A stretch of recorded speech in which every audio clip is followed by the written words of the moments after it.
Ayan. Pinagawa ko ng anak ko ng buko pandan. Ayan. Naluto ko na yung gulaman. Hindi ko na pinakitang niluto ko. Siguro naman may instruction naman kasi dun sa sa lagayan niya, 'di ba? Ayan. Kaya pinalamig ko na. Ayan, ginagayat ko na. Simple lang to, simple. Ang rekado ko lang dito ay yung buko, tsaka yung gulaman, at tsaka keso. Yun lang. Kasi pang lang naman namin pang dessert. Ayan. Siguro nag-crave yung anak ko ng ganyan, kaya pinagawa ako.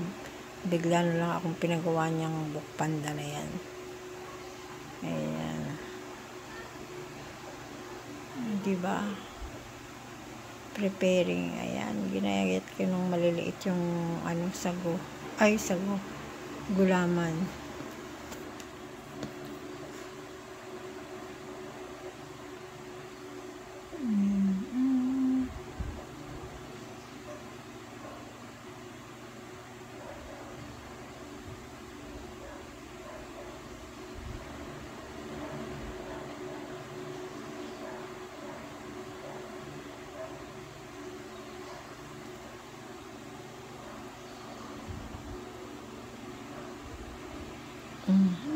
Diba?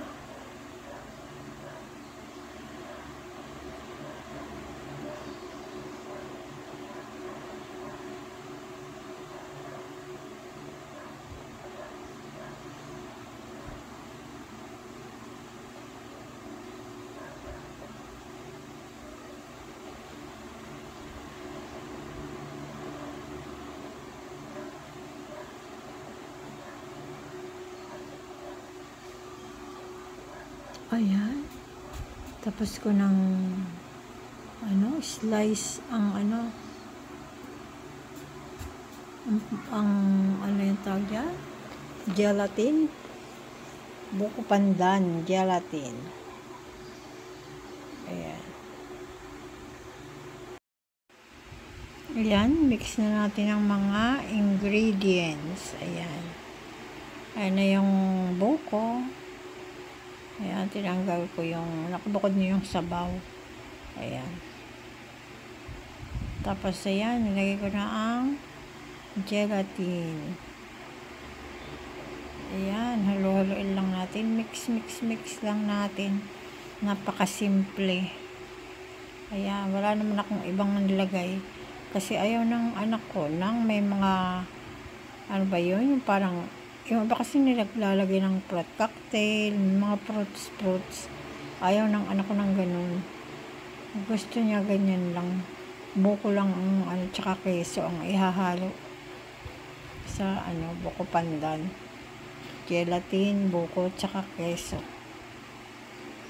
Yan, tsaka gatas. Yun.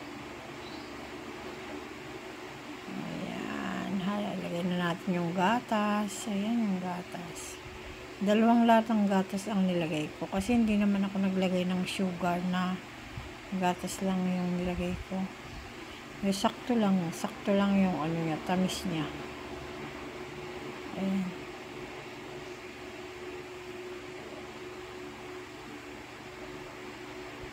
Sa 2 lata na gatas, sakto lang yung tamis niya. Hindi sa sobrang matamis.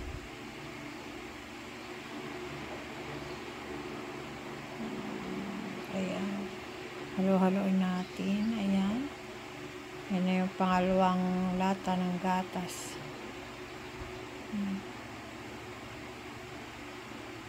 Tagal, no? Binuksan ko pa kasi.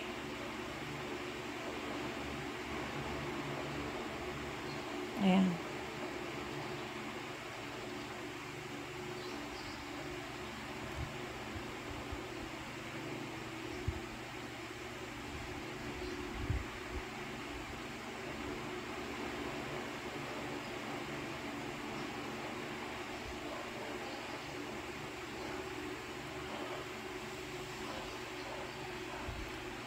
Ay, nako. Mali pala yung ko. Yung pag ko ng hindi pa higa. Hindi naman to short video.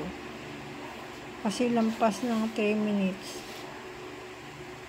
O, ayan na yung keso. Ayan lang. Yan lang ang ingredients. Ano yung aking buko pandan. Creamy buko pandan. Ala Patrice. O, diba? Napaka-simple. Pero ang sarap niya. Masarap siya. Kahit ganyan lang. Kahit walang gaanong mas masarap pa nga siya kaysa pagka ang dami-dami may mga fruit cocktail pa, pero masarap sana kung may nata de coco. Yun, yung may nata de coco, masarap. Kaso wala, ayaw ng anak ko eh. Ganyan lang daw.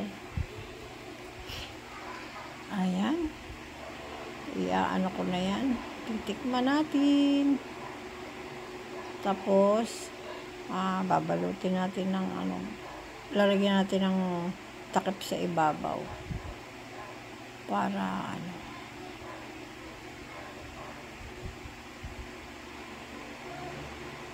papalamigin muna natin. Sarap siya.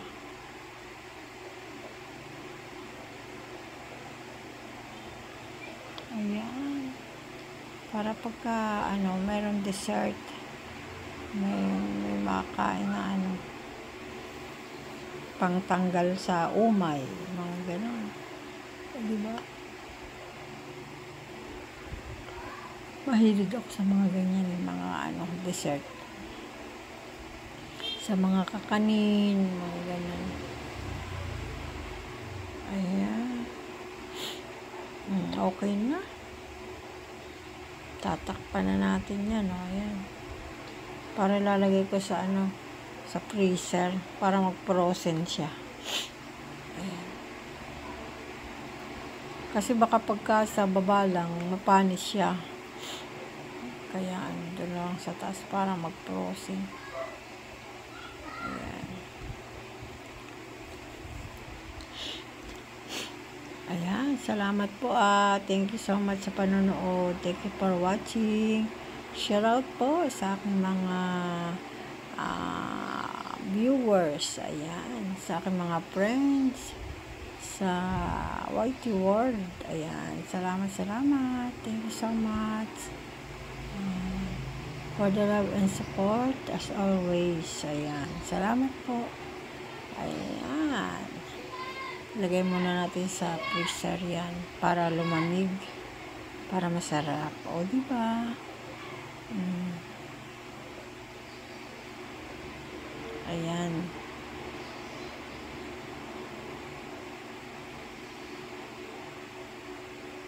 Okay na. Ayan, nakadalawang ko dun. Bali, isang ganyan, isa yan, Tupperware na, tsaka may kaunting natira. Ayun yung nilagay ko doon sa naman ang ice cream. Doon ko naman siya ilalagay. Ayan, sara ng ice cream yan. Ayan.